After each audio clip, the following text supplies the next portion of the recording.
Welcome back to Finn versus History. I'm joined by Horatio Gould. It's part 3 of our epic romp through post-war British Prime Ministers, and we've arrived at Winston Churchill once again. Winston! The first Jamaican Prime Minister of this country. Yeah. Ragatonic wine before any cabinet meeting. Yeah. So this isn't... Obviously, Churchill was one of the big historical figures, but this is just going to be a focused look on his... less discussed second term in office. The difficult second album. Yes, exactly. He's seen off Hitler and Mussolini in the first. He's drunker, he's tireder, he's older. It's peacetime. He's so drunk. Yeah, this is really... People don't, when they think of Churchill, they don't realise that he has this 4-year coda of nailing brandy. Let's get Churchill's drinking diet up again. We want to see what we're working with. This is an important context for everything we're going to discuss. It is very important to There's outline. a drunk driver to the entirety of the British economy. He's also old enough that he shouldn't really be allowed to drive anyway. He's 77 when he comes into office. This is a string of prime ministers who they become ill out of office. The next 3 prime ministers all leave office sick as a dog, basically. And come to office so sick. Yeah. Because it's the war generation. Yeah, they're limping. I mean, to be fair, if you had been in charge of, Dunkirk, the Blitz, Bumfuck, D-Day, 6 years on from that, you would just be starting every day with 2 glasses of brandy. But he was doing that before that. Yes. So it's kind of like he's not dealing with any trauma. So this is his drinking schedule, right? Right. First drink in the morning. What's your first drink in the morning? My first drink in the morning probably is water, but maybe an orange juice. Coffee. Coffee is the most reliable one for sure. But you have water before you have coffee. Yeah, probably. To try and get the night away. Yes, yeah. His first drink in the morning is whiskey and soda. Right. For wake up, whiskey and soda. And I don't think there's much soda in that. No, it's a whiskey. So is he getting out? He's out of bed with his whiskey. Probably got a whiskey and soda on the nightstand. Yeah. Wake up. Oh. And have probably smoke as well. Fuck. Yeah. Now, he started this in the Boer War, where the whiskey purifies the water. Yeah. At lunch, he had a bottle of Pol Roger, which is champagne, sometimes followed by a brandy, and then whiskey with red wine in the afternoon, and then another bottle of champagne at dinner with a whiskey or another spirit into the early hours. So no beer? No. He's not a lout. Yeah. No. He's not drinking on the job. No. So it's all spirits and wine. Yeah, I mean, the guy's breath must have fucking stank. Cigars as well. Remember when you're on the whiskey and the next morning your wife's not touching you? She's like, you just smell. Yeah. That's Churchill's. But she must have got used to it. You need to acclimatise. I guess everyone stank at this point. Everything stinks. Do you like Cuban cigars, even though they're communist? Probably not. Winston Churchill typically smoked between 8 and 10 cigars a day. While he enjoyed cigars, he often allowed them to burn out and then chewed on them, causing them to become frayed. He would wrap a belly bando around the end of the cigar to keep it from getting too moist. Belly bando. 10 cigars a day. So he's doing it like 6, even though they're fucking massive. He's 10 a day with their cigars. Churchill's favourite cigars. They are Cuban, yeah. But Cuba's not communist at this point. His cigar smoking habit began during a visit to Cuba in 1895, and he developed a strong preference for Cuban cigars. Did they invent cigars then? I guess so. I assume so, yeah. So, everything he reportedly had between 3,000 and 4,000 cigars stored at his country home. Well, of course, yeah. What would be quite nice to have is a in the way that we had Mark Wahlberg's daily routine. Yeah. I guess the opposite of that is Winston Churchill's daily routine. Well, he wakes up when Mark Wahlberg goes to bed. Yes. 4 p.m. And he goes to sleep when Mark Wahlberg wakes up. So he wakes up, has whiskey and soda. Yeah. Mark Wahlberg at this point has already done about 3 workouts. Yeah. And had some athletic greens or whatever. Yeah.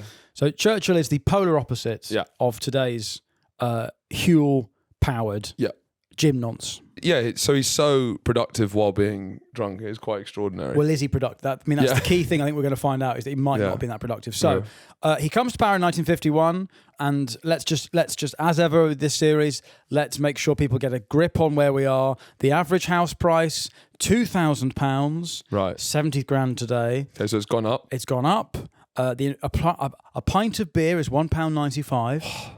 Can you imagine that? In Sadiq's London. Sadiq's not even born at this point, that's probably why. Yeah, you'd be chopping your head off. You order a pint of beer today. Chop your hands off. And then you'd have to fucking identify your face. Yeah, woman drinks beer, she gets stoned at half-time of a football match. They're importing coal, petrol, eggs and maize. And that's also what they're having for breakfast. That's how you make a birthday cake in 1951. Petroleum, eggs and maize. Happy birthday is a petrol cake. And the Christmas number 1 in 1951 is Here in My Heart by Al Martino. Don't know what that sounds like. Charlie, can you play us a bit of that?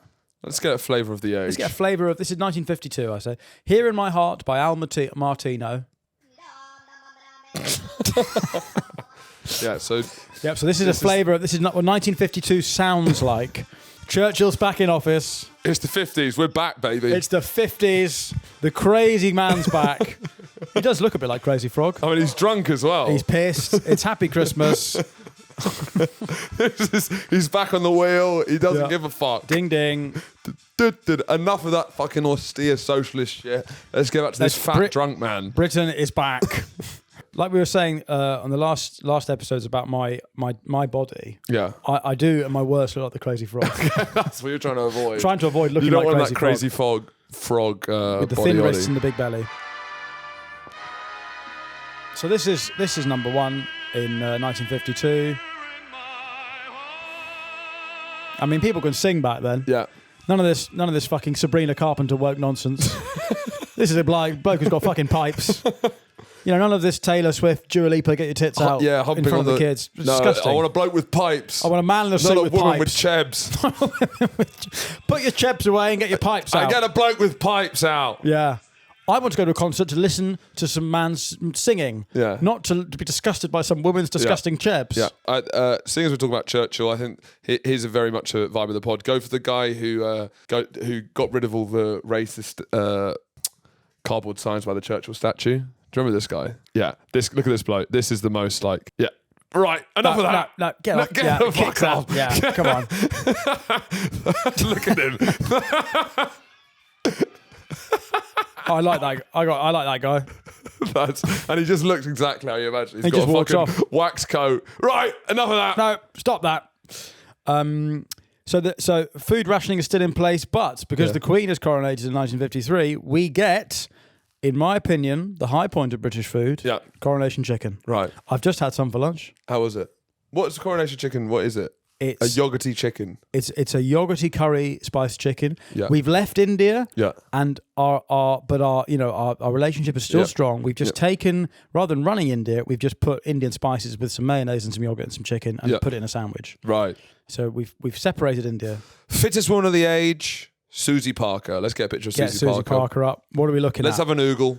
Let the dog see the rabbit. Whoa, gorgeous. Woof. They're getting fitter. They are getting fitter. This is the long road to Thatcher. They're getting sultry. Sultry, yeah. God, she's gorgeous. Go on images, Charlie. Come on, let's see more. Let's see more. Come on. Don't be fucking stingy as well. And this is very low cut for the 50s. Wow, mamma mia. And what's Susie Parker doing? Don't care. I think, but this is the start of women posing like this, isn't it? Yeah, because now in the 40s that would be godless. And sinful. But now this is how they pose for their Tinder profile. They do this. Yeah. And they're always, you have to take them from above. The long road to Bonnie Blue. It starts here. Susie Parker, the original. What is she? Is she a movie star? She's a model / actress. Right. And most importantly, the first James Bond book is written under Churchill's... James and the Giant Peach. It's not James and the Giant Peach. It's Casino Royale. James and the Giant Biatch. Yeah. Yeah, that would not be a great Bond film, I don't think. James and the Giant Peach. James Bond's got to destroy a giant peach. I think Casino Royale's my favourite Bond film. Yes, the later one. I know it is. Right. I know it is, but it's not correct. Right.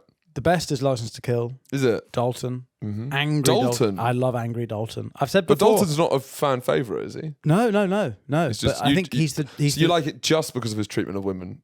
It's partly You're a massive Bond fan and it's just... Well, have you read any of the books? No, because if you think the treatment of women in the film is bad, in the books he is like knocking them for six. Really, he's like slapping them about. Yeah. And then obviously it's T20. It is T20. It's Bond T20. Slogfest. It's a slogfest. But yeah, the films are sort of they lessen his misogyny somehow. Yeah. They're also pretty racist. Really? There's a lot of N-bombs in the Bond books. Yeah. Is James dropping N-bombs? I think so. It's the 50s. Right. Let's get off the N-bomb and get on to... The H-bomb? Listen. So Churchill had been in opposition while we were talking about Attlee. Yes, and Churchill in opposition is kind of hilarious because he's not really around at all. He was livid he didn't win. He's obviously a war hero. He's the most famous man in the country. He can sort of do what he wants. Yeah. He's more powerful than the king in many, like more respected. So he just kind of was like an Instagram travel baddie. Yeah. Do you know what I mean? He was just going from all the most expensive kind of cruises and hotels around the world and staying free, but just because he was there. And even so he loved Marrakesh, and I went to Marrakesh quite recently, and one of the hotels that you'd stay. Pretty lady. Yeah. And just to give you a flavour of what Marrakesh they say sounds ugly man like. as well. Pretty lady, ugly man. Ugly nonce man, please. But they still talk about him there. They still have his silhouette everywhere. Really? So it is like a branded. He was a brand before brands, really. I guess he was. So what's the hotel? And what's it called? It's like this beautiful hotel that he loves. Where is it? La Mamunia. Mamunia. It's like, and then they've got this like ancient coffee. This coffee house from the 40s and 50s. That because he wanted coffee when he was there, they started, and now it's like this huge coffee house. So Churchill introduces coffee to Marrakesh. Yeah. Wow, what a man. He was just literally going around, staying in places for free, slutting out on Instagram, getting his ass out. All he had to do was just 2 posts a day when he was in the hotel of him by the pool like this. Yeah. His hourglass figure. My daughter started doing this. Really? Doing that pose. Starting young. She came out of nursery one day, age 4, doing like this. It's funny, isn't it? Yeah. Seeing a 4-year-old do that. Anyway, while he's in opposition and he's travelling, he builds a relationship with Harry Truman, who's the president of the US. And this is where he's getting like a lot of public speaking, appearance fees, as you say, Instagram stuff. He's doing a Blair. Yeah. Right. Because, by the way, Attlee made the least money out of office of any prime minister post-war. He made no money. Well, because he's a boring cunt. Yeah. No one wants to hear him speak about anything. No. Yeah. I mean, he barely spoke during his fucking tenure. Yeah. He didn't have a brand, Attlee. No. He didn't have a famous silhouette. Churchill turned down an earldom because it would go against the brand of Sir Winston Churchill. Because they're selling stuff. It's like Air Churchills. So do you reckon like an Air Jordan, but instead you'd have his fat silhouette. So has he got merch? He's got merch, yeah. Christ. Churchill merch. And he knew if he became like the fucking... Merchell. Yeah, Winston Merchell. That's good. If he became like the Duke of Gloucester, it would undermine the fucking... Yeah. The Air Churchills he's trying to sell. It's a bit like Prince Andrew's no longer the Duke of York. It's just him dunking. Is the Duncan silhouette. Hitler. Yeah. on his Air Churchill, he's just like, yeah, blood, through the hoop. Yeah. So Churchill goes to the US on his travels, delivers his famous Iron Curtain speech, right? Which is where he says, "Can someone please iron my curtains? My wife's not responding." Yeah. He fucking hates the Reds. Can we check?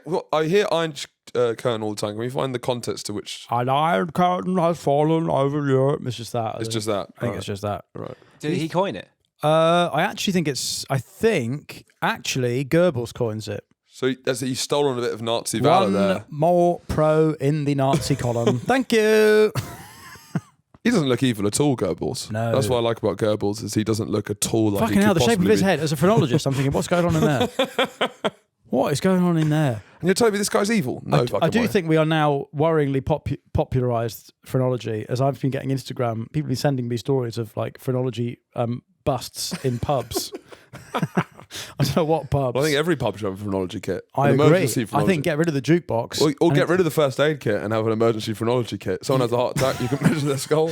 See if you bring them back to life. No, they're too stupid to be brought back to life, actually.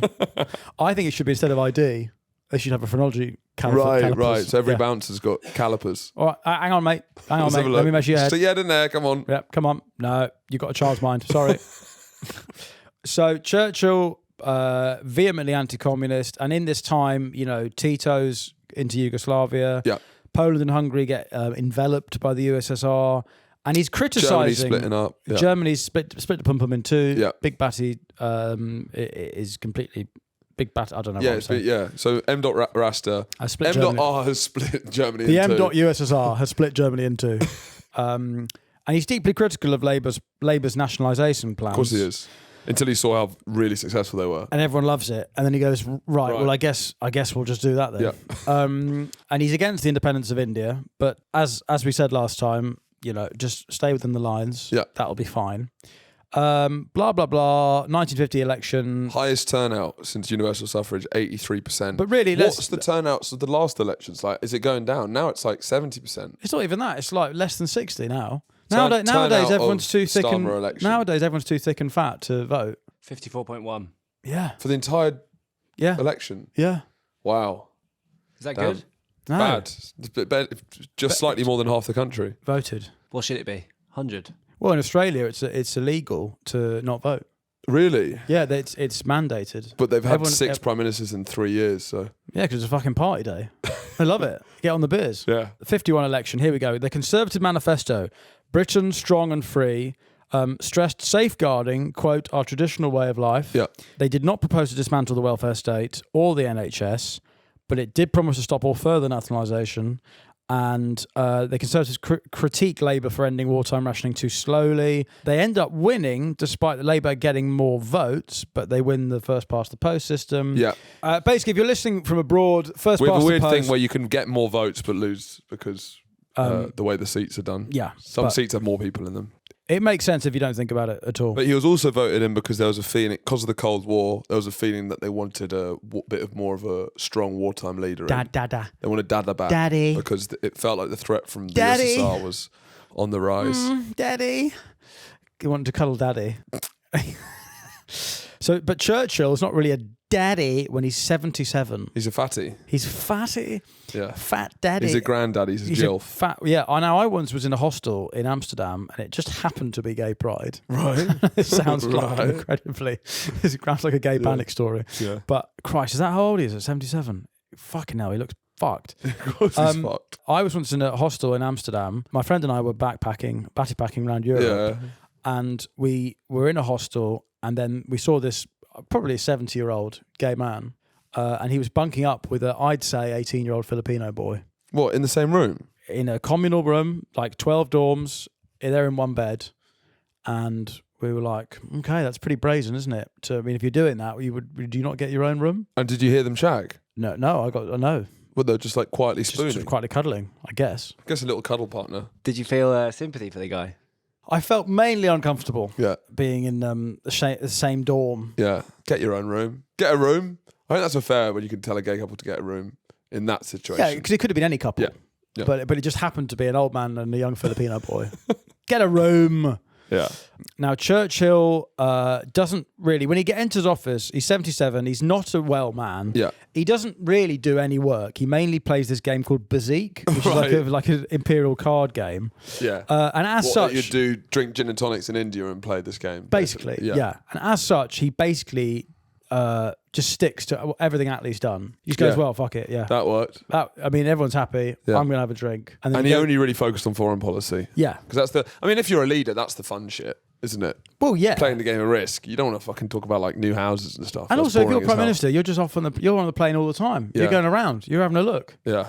Having a peek. I mean, you leave it to fucking Angela Rayner to do all the boring stuff. So you had Butler and Eden were taking care of most of the domestic stuff, and he was just... I mean, weirdly, Churchill kind of functioned as a monarch in a way. Yeah. Because he sort of wasn't He's a figurehead. He was just a figurehead. He's a brand. He's a silhouette. Yeah, but he's a pissed monarch. Which I would like the monarchy more if they had fun with the brand. Yeah. Like... Play with the brand. When Harry's dressing up as a Nazi, I'm like, that's fun. Right. That's post-modern. It's ironic, maybe. I don't know. You want an ironic monarchy?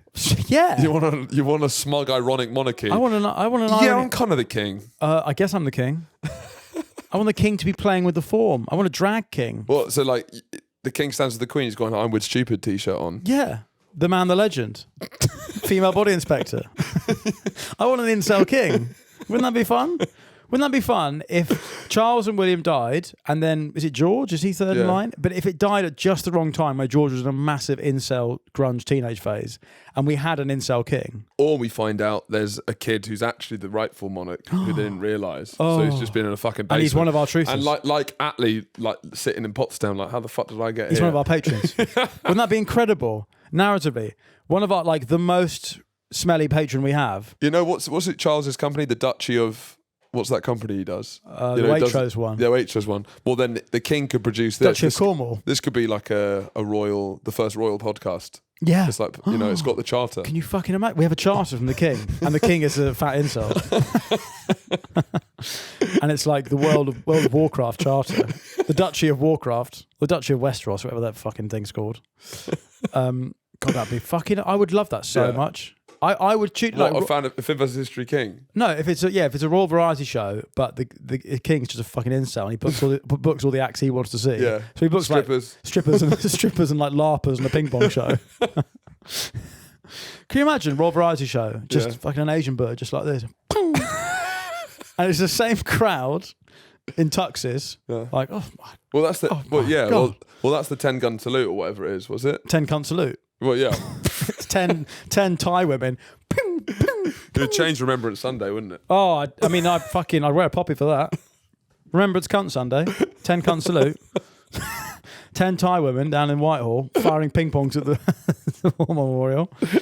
That's what people died for, is to see that. So anyway, his domestic policy, he's built 300,000 new houses He actually a builds a year. lot of houses. But Which the is a lot person of who's new running houses. the houses is Macmillan, who will come in later. Macmillan. So, so his first ministerial role is the house guy, and he does a good job. And he's getting rid of all the slums and the bombed out houses. And I think maybe he's building actual houses rather than the Labour prefab ones. Which last way too long. Yes. We'll fix this, you know. Yeah. They're just We'll fix this later, and then it's like that for a decade. More than that, like 3. It's crazy. So he gets rid of all the austerity measures that Attlee had put in. Rationing ends in 54.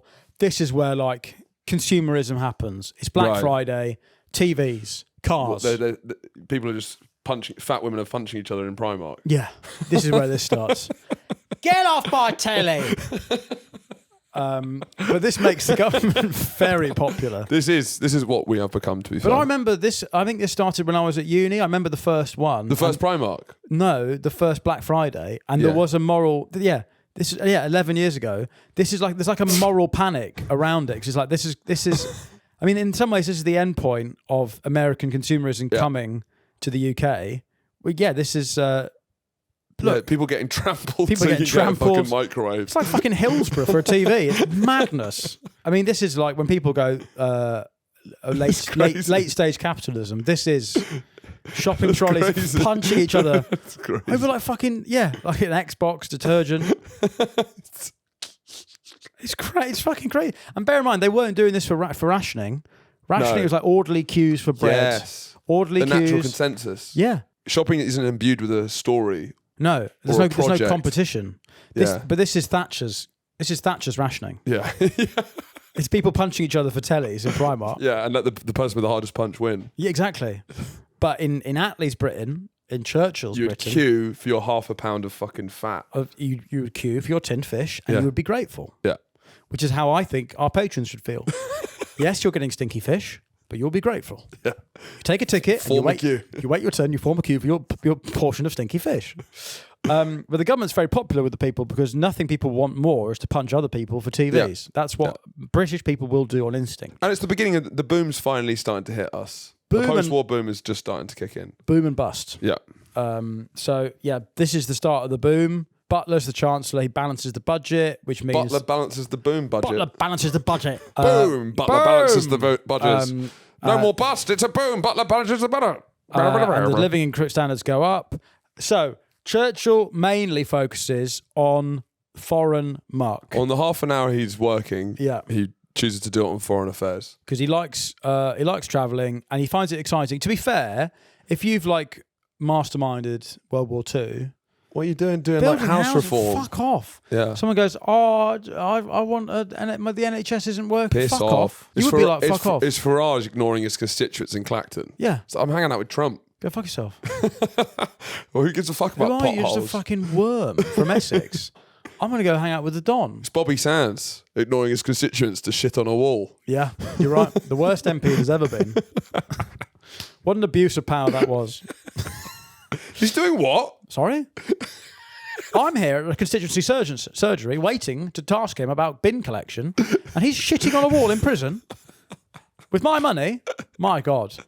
Can we recall an MP? Do we have that power?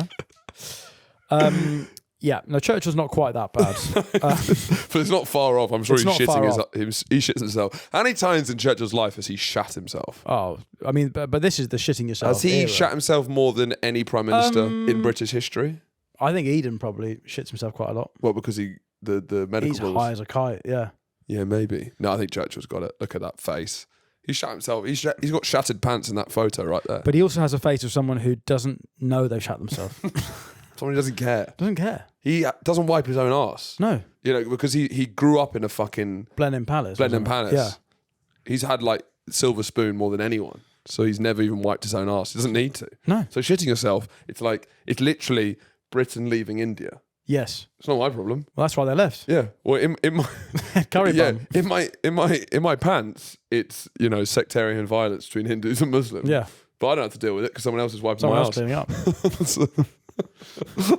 What, a golden toilet was in Blenheim Palace? I used to go to Blenheim Palace as a kid. It's near where I grew up. Well, they're doing like woke art in there where there's like anti-colonial stuff. But one of the pieces was a gold toilet, and yeah, 4 people broke in and stole it.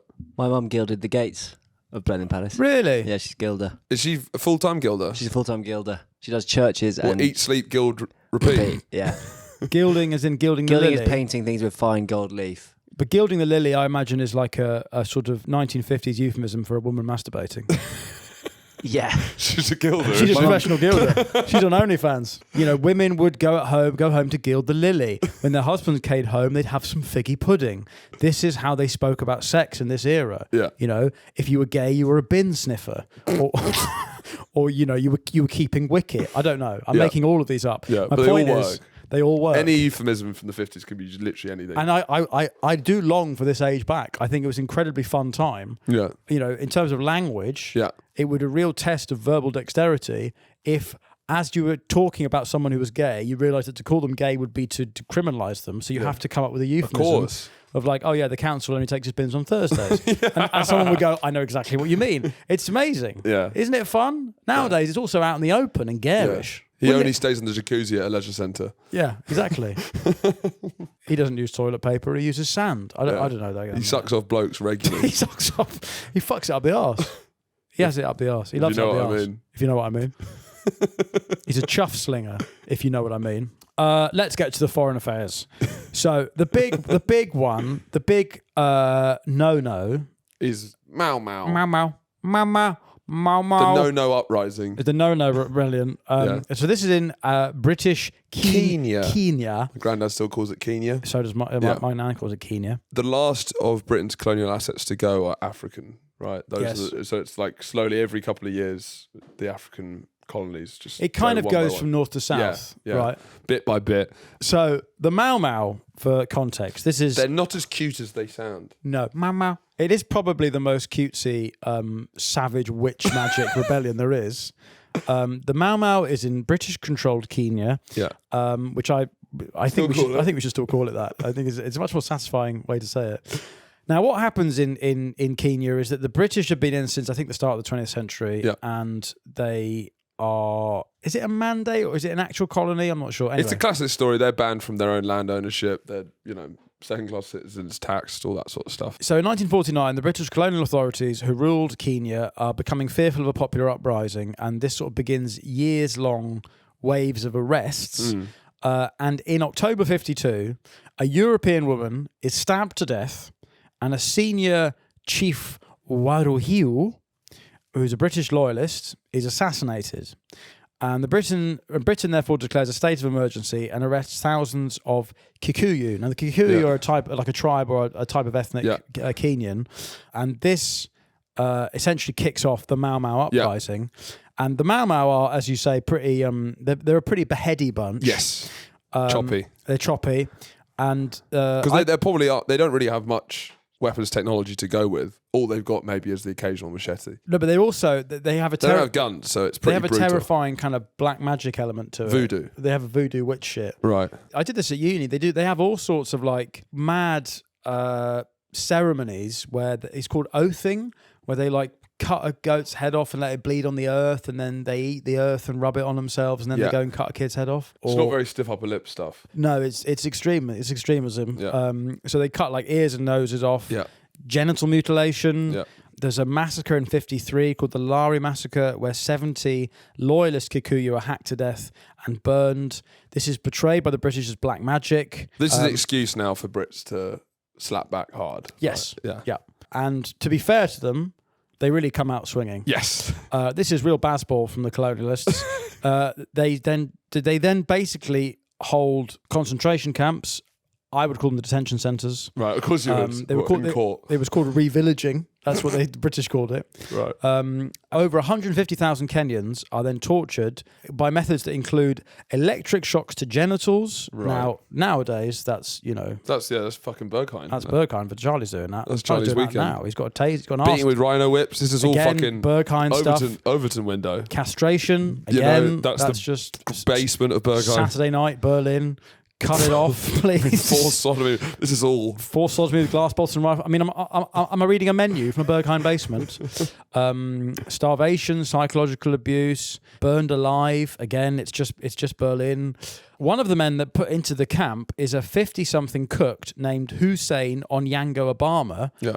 Barack Obama's paternal grandfather. I feel like Hussein Onyango Obama is what like Republicans call Obama anyway. It's what my I granddad. ain't voting for Hussein Onyango Obama. Ooga booga Obama. Obama was actually very loyal to the Brits and had joined the King's African Rifles, fought for the Empire in both World Wars. Did he? And then the Brits get him in a camp and just sort of taser his balls off because because he was in the wrong place at the wrong time, I guess. It was pretty poor form, to be fair, this one. Yeah, and this is supposedly why Barack Obama gets rid of a Churchill statue. Which could have been Johnson propaganda, potentially. Right. We don't know. Okay, fine. Because how I heard it, but our researchers said otherwise, is that he got rid of the bus because of what Churchill did to his grandfather. That's what I heard, but is that just... And then Trump brought it back in after he had a chat with Farage.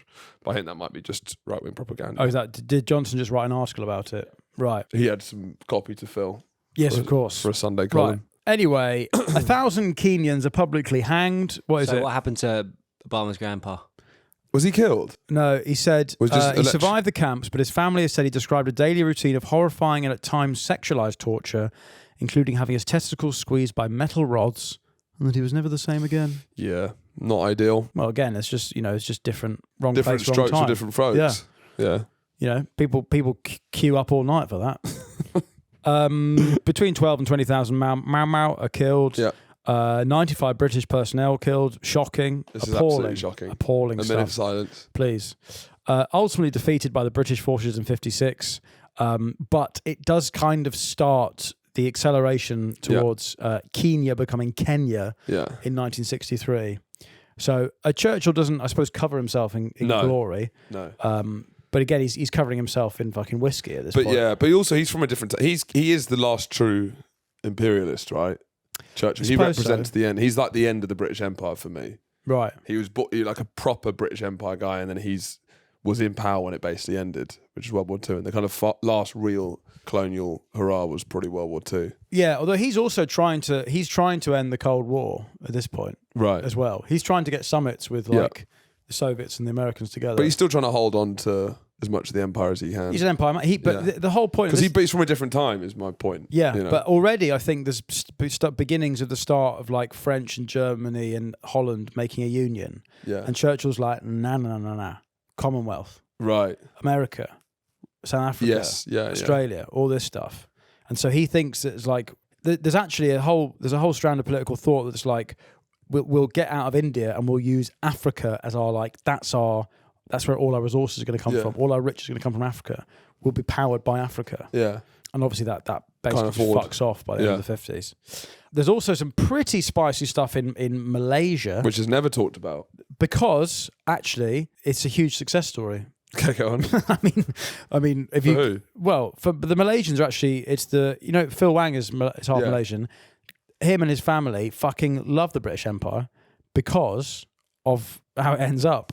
Right. Because it's probably the only like non-white colony that has like sort of unfiltered love for the British Empire. They fucking love it. Well, because they've been successful afterwards and it's kind of gone well for them. So there's a big... Because Singapore went very well, but we did abandon them and they had to sort of do it themselves. So in what's then called Malaya, and it's called the Malayan emergency because they called it an emergency because that means they could get insurance rather than a war. The British military engaged in a systemic headhunting program of people suspected to be part of the Communist Malayan National Liberation Army. Headhunting, is that like when recruiters get, a management consultant in? Well, it is and it isn't. In that there are also photos that hit the press of British soldiers posing with severed heads. Right, so it's kind of like taking the recruiting to its logical endpoint. Is reading a recruiter's kind of job title too? I'm going to recruit your head from your neck. Yeah. And so the military denies the authenticity of the photos, then refuses to comment, and then admitted that the photos were genuine. You're right. Yeah. It's a classic backtrack. No, you're that's lying. definitely not. It's the Prince Andrew, which are only halfway through. Yeah, you're lying. No comment. Yep. No, you got guilty. Yep, you got me. Yeah, I lied. Do you lie? Yes, I lied. So Churchill then says that this is bad, but he technically orders the British military to stop. But in the British military's defence, so I read about their defence this morning in why they are cutting the heads off. It's because it's all very dense jungle fighting in Malaysia, and apparently it's very hard to identify a body of a communist because you have to like pull them through the undergrowth, and it's like very humid and hot. They're not wearing deodorant. Decaying. They're not wearing deodorant. It's very smelly. So the easiest solution is to cut their head off, take the head home, and identify that, and show it to their family. And be like, "Is that your brother?" And they'd be like, "Yeah." He'd be like, "Brilliant, communist." Everyone's happy. Everyone's happy, and so Churchill basically said, "Bob's your uncle. Is this your brother? Bob's your uncle. Is that your uncle? Yeah, that's Bob." So the government then refused to punish any soldiers involved, saying that the soldiers were never explicitly forbidden from mutilating corpses. Right. Which is classic. Like, well, did you write that rule down? No, well then, fair enough. Fair enough. Yeah. But why was Malaysia's success? Because the same bloke that does this, I think he's called Templar or Temper. He goes on a campaign of saying we can't just kill the communists. We've got to win hearts and minds, and heads. Take their hearts and heads. Got to cut their hearts out. Cut their hearts and their heads off. No, but he builds like infrastructure, hospitals, schools. He basically tries to show them how good capitalism is. To fight back against communism, rather than just killing, rather than just like getting an authoritarian right winger in and just. Yes. He's like, why don't we just give them loads of like free market competition, all the benefits of a free market state, and then we'll cut some heads off. Yeah. I think people. And it gave them a great head start, if you like. So it was just kind of. So it was just very well run as far as the colonies go. I think so. It just happened to have. I mean, I know fucking nothing, but I know Phil absolutely loves it. Yeah, he loves the empire. He wrote a whole book about how good the empire is. Yeah, and because he's not white, everyone went, "Oh, all right, brilliant. That's great then. Must be good." He's half white. Cheers, Phil. Yeah, but I mean, to racists, to me, he's not. But to me, he's a race traitor. If he's half white, absolute race traitor.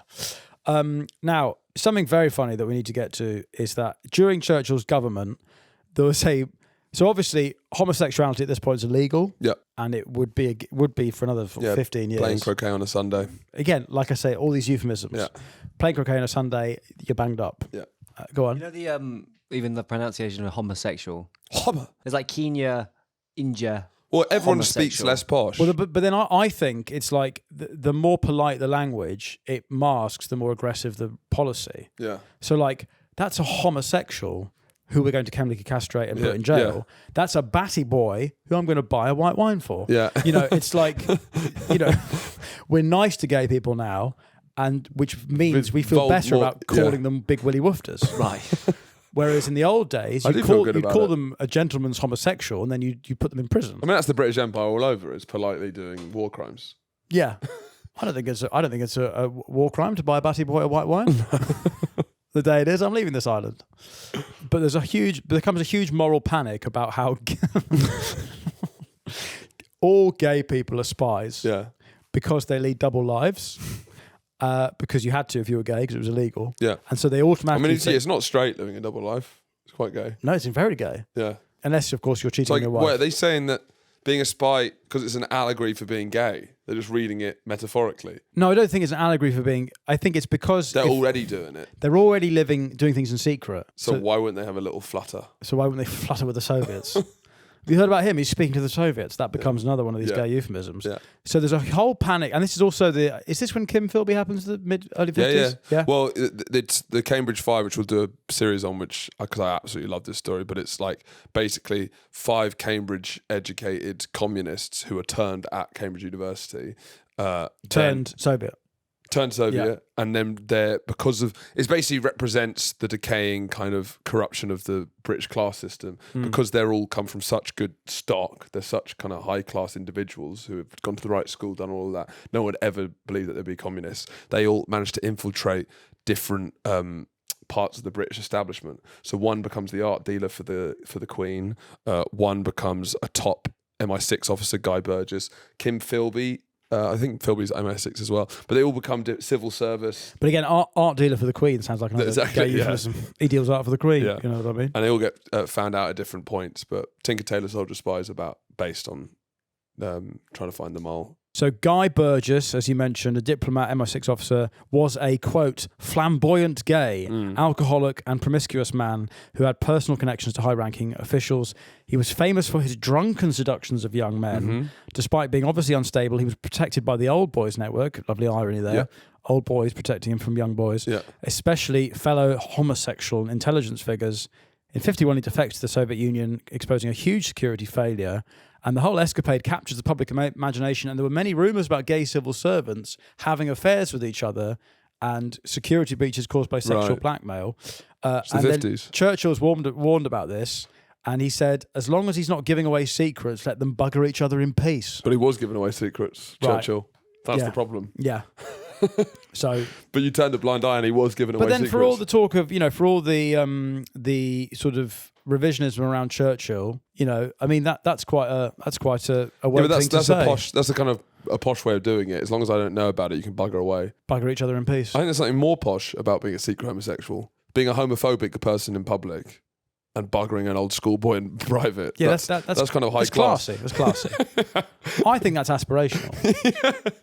To be so posh that you're outwardly homophobic whilst buggering pool boy. I mean, listen, how rich do you have to be to have a pool boy? Yeah. Which is like, you're either a woman or a rich man. Yeah. You have to have a pool. Yeah, it's aspirational. It is aspirational to be gay. Churchill received the Nobel Prize for Literature in 1953 for his historical writings and speeches that he wrote when he was in opposition. You read any of his stuff? Or not really. No. It feels like it'd be quite a biased look at World War II. Yes. Because I feel like it got like a Nobel Prize, but it's just like he's going to be really, zhuzhing up his... Yeah, it's not. There's no Hitler speeches in there. Yeah. Hitler never won a Nobel Prize. So anyway, listen, Churchill is sort of drunk for his entire time. Now, he has a stroke in 1953 and doesn't tell anyone. He's noticeably forgetful, fatigued in cabinet meetings. And the whole time he's been saying that Anthony Eden, his deputy, who's kind of like the lady in waiting this whole time. Yeah, it's a bit of a Blair Brown thing going on. Yeah, where he was promised the thing and then he won't budge. Yeah, Eden's the whole time is waiting for him to retire. He doesn't. By 1955, he's completely fucked. And so he does step down in 1955 and lets Eden in. So if we're looking at the legacy of his time in government, domestically, he built some houses. And domestically, it was fine. It was just well managed, but the kind of... Because of the success of the Attlee government, we'd kind of got out of most of the... It was the post-war boom, so it was just about not fucking anything up more than anything. Yes. Nothing radical. But I guess if you're thinking about the post-war consensus, like this was the chance for someone to actually challenge it. Right. Because what Attlee had done was kind of very outlandish. Yeah. If anyone was going to change that, it would be Churchill. Yeah. So I guess the fact that he carries it on means that everyone does. Yeah. I guess he built one of his pros probably is actually solidifying the consensus in some ways. Yeah, but then ultimately the consensus just kind of drags on for ages. Yeah, but I guess that's not his fault. I guess the imperial stuff was maybe a bit botched, like maybe in Iran and stuff like that. Oh yeah, I mean, Mossadegh is all him, and then it's understandable why you want a pro British person in there, but I think the seeds of resentment sown in the Mossadegh affair type thing. They still haven't gotten over it. They're Iranians, still fucking livid. Yeah, they're fucking livid about it. We're sorry. But again, it's the Americans are making us do this. So I suppose where does Churchill stand? As a peacetime, take away the war. Yeah. Because the wartime one, he has to go in top 5, top 3. Yeah, I mean, his first term... But how can you compare wartime and peacetime prime ministers? Well, you can't really. You can't really. As a wartime leader, he's got to be at the top. Yeah. But as a peacetime, it's a pretty meh. But then also most prime ministers have been pretty meh peacetime. Well, you can only deal... Like, he's better than Theresa May. Oh, yeah. He's better than fucking Truss. He's better than Johnson. He's better than... Do you know what I mean? Yeah. He's better than Eden. It's a very low bar. It's a fucking low bar. But then also, as a prime minister, you come in with all these ideas and then you ultimately just have to cope with whatever hand you get dealt. Yeah. And I guess domestically, he didn't really have much of a bad hand. He had a pretty good hand. Pretty good hand. I mean, the Mau and the Mau and the Malay stuff, I guess, hasn't dated that well. But I mean, it's kind of like, what is it? It's like a tribute act to the actual Churchill, isn't it? It's like an Elvis impersonator. Yeah. It's good to see him. He's got a lot of star power. But the real guy died in the toilet ages ago. Do you know what I mean? Well, no matter how good he is, you're like, the real one died in the toilet. You know, he ate a burger on fucking 77. He's dead. And in some ways, you're just actually sad. You're sad watching an Elvis impersonation because you realise that this isn't Elvis. It's just a comeback tour. Yeah, this is like. He probably should have left. You know, it's kind of pointless him coming back. I'm amazed that he just became leader of the opposition for 6 years. And he was on holiday. I know, but it's kind of crazy. Yeah. And then he dies in 1965, and Attlee's one of the pallbearers, which is nice, kind of, you know. Yeah. It's my dad's first memory of Churchill's funeral. That's amazing. Yeah. He's born in 1959. What does he remember? He thought it was fucking hot. Really? His first wank, yeah.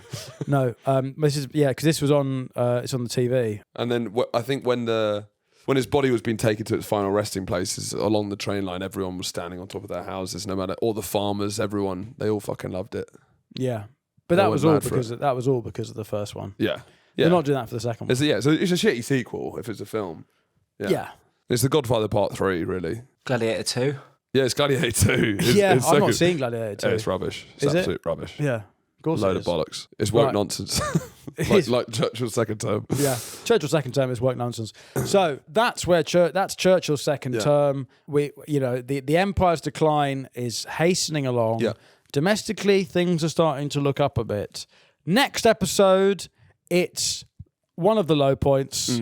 It's a drugged up, fucking opioided to the nines prime minister who is cucked on the world stage. The biggest cucking. The biggest cucking Britain's ever had. Probably the biggest humiliation of this whole... Nationally, it's as low as we get. It's as low as we get. Well, I'd argue that the 70s, but in but terms of... people don't know about the 70s. They don't. It's not as international. This is a totemic failure. Yeah. On Britain's part. It's Suez, it's Anthony Eden.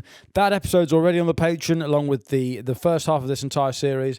For £3 a month, you too can smell like tinned fish. Join the Patreon to get early access to series and ad-free episodes. But either way, thank you for stopping by. We will see you next time for more of Britain's post-war humiliation. Bye-bye. Bye.